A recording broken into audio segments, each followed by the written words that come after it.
ધોરણ 4 વિષય હિન્દી। નમસ્તે વિદ્યાર્થી મિત્રો, સૌને મારા જય શ્રી કૃષ્ણ। આજે આપણે ધોરણ 4માં વિષય હિન્દીનો અભ્યાસ કરીશું, તો ચાલો જોઈએ। આજે આપણે હિન્દીમાં એકમ દો बढ़ते कदम વિશે સમજ મેળવીશું।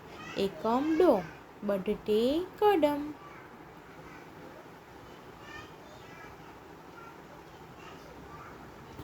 अभ्यास 5।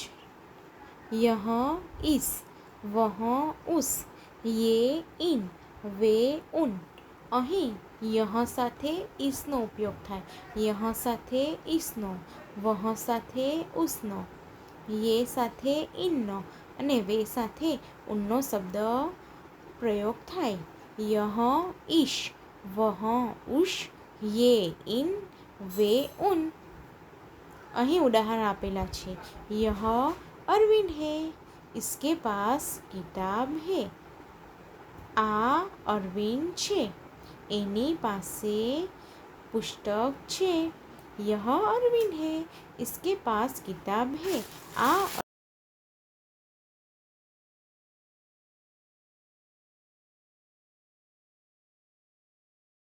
इश्क। ત્યારબાદ ये तितलियाँ है, ये तितलियाँ है।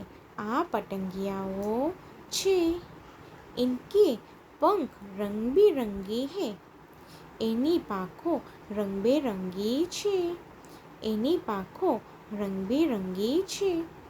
તો ये સાથે ઇનનો ઉપયોગ થાય। ये સાથે ઇન, ये સાથે ઇનનો ઉપયોગ થાય। ત્યારબાદ वह कौवा है, उसका रंग काला है। પેલો કાગડો છે, તેનો રંગ કાળો છે।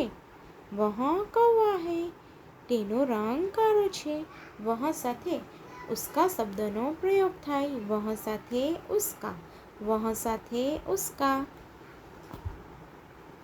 वे दो पेड़ है, उन पर बगुले बैठे हैं।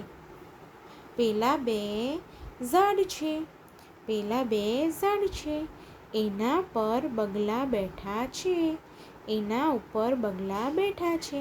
આમ બે સાથે ઉનનો ઉપયોગ થાય, વે સાથે ઉન શબ્દનો ઉપયોગ થાય છે। स्वाध्याय खाली जगह पूरो। कोष्टक से उचित शब्द चुनकर खाली जगह में लिखिए। कोष्टकમાંથી યોગ્ય शब्द पसंद करी खाली जगह पूर्ण करो। यह गाय है, खाली जगह पूछ लंबी है। यह साथे इनकी के उसकी शब्द थશે।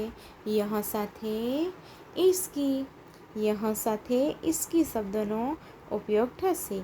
यह गाय है, इसकी पूछ लंबी।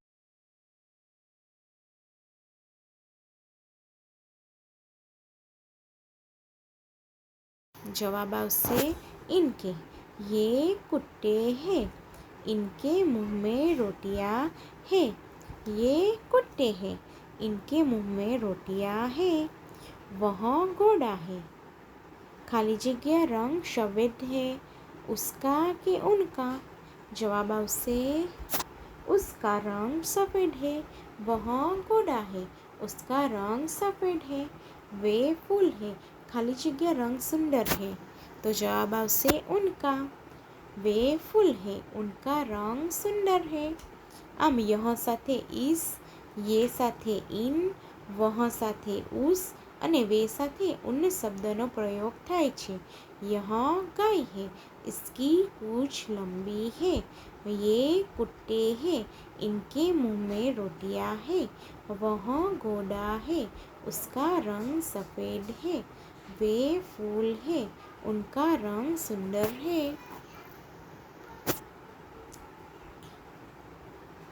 अभ्यास 6।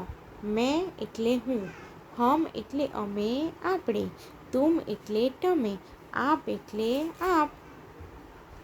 मैं એટલે હું, मैं એટલે હું, हम એટલે અમે આપણે, तुम એટલે તમે, आप એટલે આપ। बात करने वाला एक व्यक्ति अपने नाम के बदले मैं शब्द का प्रयोग करता है। જ્યારે વાત કરવા વ્યક્તિ પોતાના નામને બદલે મેં શબ્દનો પ્રયોગ કરે છે. હવે જ્યારે કોઈ વ્યક્તિ વાત કરતો હોય ત્યારે પોતાનું નામ બોલવાને બદલે શું બોલે છે? મેં. શું બોલે છે? મેં ખાના ખા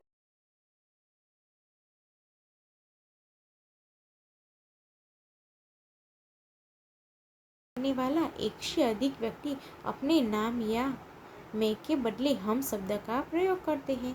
જ્યારે વાત કરવાવાળા વ્યક્તિઓ એક કરતાં વધારે હોય, કેટલા હોય? એક કરતાં વધારે હોય, ત્યારે મેં શબ્દને બદલે હમ શબ્દનો પ્રયોગ કરે છે. જ્યારે વાત કરવાવાળા ઘણા બધા હોય ત્યારે શું બોલે છે? હમ સ્કૂલ જા રહે હૈ, હમ ખાના ખા રહે હૈ. આમ પોતાના નામને બદલે મેં બદલે હમ શબ્દનો પ્રયોગ કરે છે. उदाहरण જોઈએ. चित्र देखिए, पढ़िए और समझिए. मैं लड़का हूँ. હું છોકરો છું. मैं विद्यार्थी हूँ. હું વિદ્યાર્થી છું. मैं स्कूल जाता हूँ. હું સ્કૂલે જાઉં છું. અહીં એક જ છોકરો છે. એ પોતાના નામને બદલે શાનો ઉપયોગ કરે છે? મેંનો. જ્યારે કોઈ પણ વ્યક્તિ એકલો હોય ને પોતાનું નામને બદલે શું બોલી શકે છે? મેં લડકા હું. હું છોકરો છું. मैं विद्यार्थी हूँ. હું વિદ્યાર્થી છું. मैं स्कूल जाता हूँ. હું સ્કૂલે જાઉં છું. અહીં 3 છોકરાઓ દેખાય છે બીજા ચિત્રમાં. હમ લડકે હે. અમે છોકરાઓ છીએ. હમ વિદ્યાર્થી હે. અમે વિદ્યાર્થીઓ છીએ. હમ સ્કૂલ જાતે હે. અમે સ્કૂલે જઈએ છીએ. અહીં છોકરાઓ મેંને બદલે શાનો ઉપયોગ કરે છે? હમનો. કેમ? જ્યારે એક જ હોય ત્યારે મેંનો અને એક કરતાં વધારે હોય ત્યારે હમ શબ્દનો ઉપયોગ થાય છે. હમ લડકે હે. અમે છોકરાઓ છીએ. હમ વિદ્યાર્થી હે. અમે વિદ્યાર્થીઓ છીએ. હમ સ્કૂલ જાતે હે. અમે સ્કૂલે જઈએ છીએ.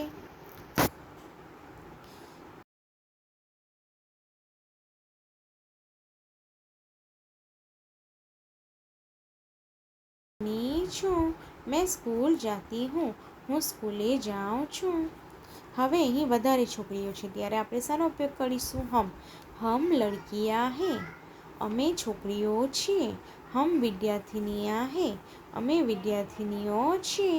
હમ સ્કૂલ જાતી હે. અમે સ્કૂલે જઈએ છીએ. આમ જ્યારે એક જ હોય ત્યારે મેંનો ઉપયોગ કરે છે પોતાના નામને બદલે. જ્યારે એક કરતાં વધારે વ્યક્તિ હોય ત્યારે મેંને બદલે હમ શબ્દનો ઉપયોગ થાય છે.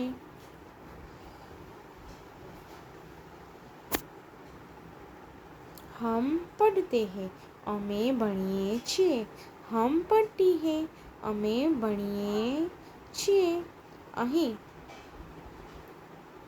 જ્યારે ઘણા બધા છે ત્યારે શું કહે છે બાળકો? હમ પઢતે હે. અમે ભણીએ છીએ. હમ પઢતી હે. અમે ભણીએ છીએ. આમ જ્યારે એક કરતાં વધારે હોય ત્યારે હમ શબ્દનો ઉપયોગ થાય. सुनने वाला व्यक्ति छोटी उम्र का हो तो उसके लिए तुम शब्द का प्रयोग होता है. જ્યારે સાંભળવાળો વ્યક્તિ નાની ઉંમરના હોય ત્યારે તેના માટે તુમ શબ્દનો ઉપયોગ થાય છે.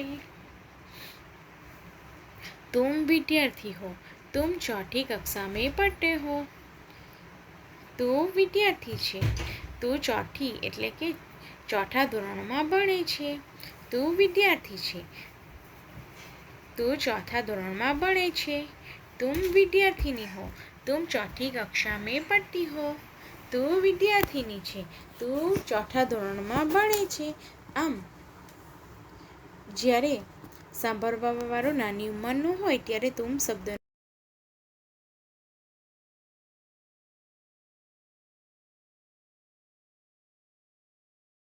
ઉમ્રમાં અથવા હોદ્દામાં મોટી વ્યક્તિ માટે આપ શબ્દનો પ્રયોગ થાય છે.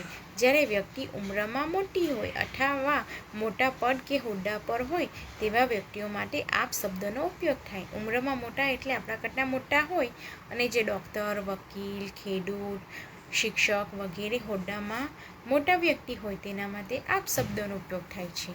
આપ કિસાન હે. તમે ખેડૂત છો. આપ ખેતી કરતે હો. તમે ખેતી કરો છો. આમ કિશાનનો હોદ્દો મોટો છે તેના માટે આપ શબ્દોનો ઉપયોગ થાય. આપ મેરી દાદી હે, આપ મુझे પઢાતી હે. તમે મારા દાદી છો, તમે મને ભણાવો છો. અહીં દાદી ઉંમરમાં મોટા છે તેથી તેના માટે આપ શબ્દ દીદી. અહીં દીદી એટલે કે બહેન મોટી છે તેથી તેના માટે આપ શબ્દનો ઉપયોગ થાય. આપ મેરી દીદી હો, આપ મુझे પઢાતી હો. તમે મારી બહેન છો, તમે મને ભણાવો છો. આમ હોદ્દામાં મોટા વ્યક્તિ અને ઉંમરમાં મોટા વ્યક્તિ માટે આપ શબ્દનો ઉપયોગ થાય છે. આપ ડૉક્ટર હે, આપ अस्पताल जाते હે. તમે ડૉક્ટર છો, તમે હોસ્પિટલ જાઓ છો. આપ શિક્ષક હે, આપ છાત્ર કો પઢાતે હો. તમે શિક્ષક છો, તમે વિદ્યાર્થીઓને ભણાવો છો. અહીં ડૉક્ટર, શિક્ષક, ખેડૂત વગેરે વ્યક્તિઓ હોદ્દામાં મોટી છે તેથી તેના માટે આપ શબ્દનો ઉપયોગ થાય છે. અને જે ઉંમરમાં મોટા હોય તેના માટે પણ આપ શબ્દનો ઉપયોગ થાય. स्वाध्याय. कोष्टक में से उचित शब्द चुनकर खाली जगह में लिखो. हम, तुम, आप, मैं શબ્દનો ઉપયોગ કરીને ખાલી જગ્યામાં જવાબ લખવાનો રહેશે. ખાલી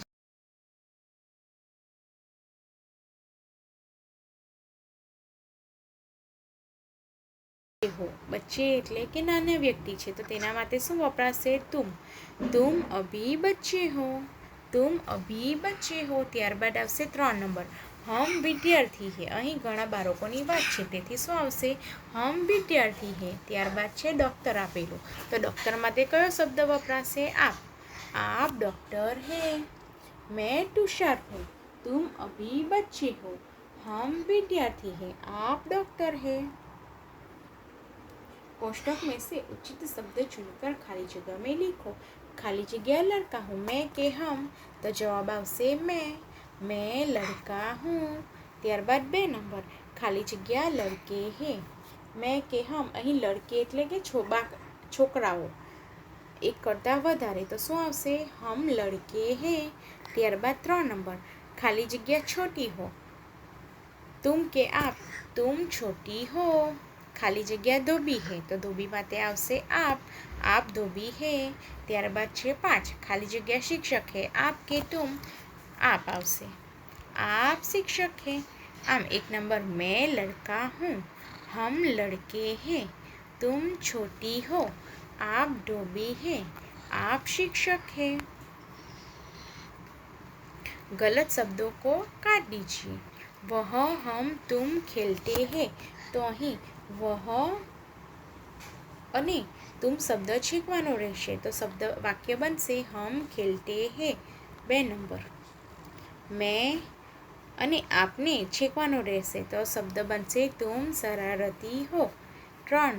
मैं, तुम, हम पढ़ता हूँ તો કયો શબ્દ છીંકીશું? तुम અને हम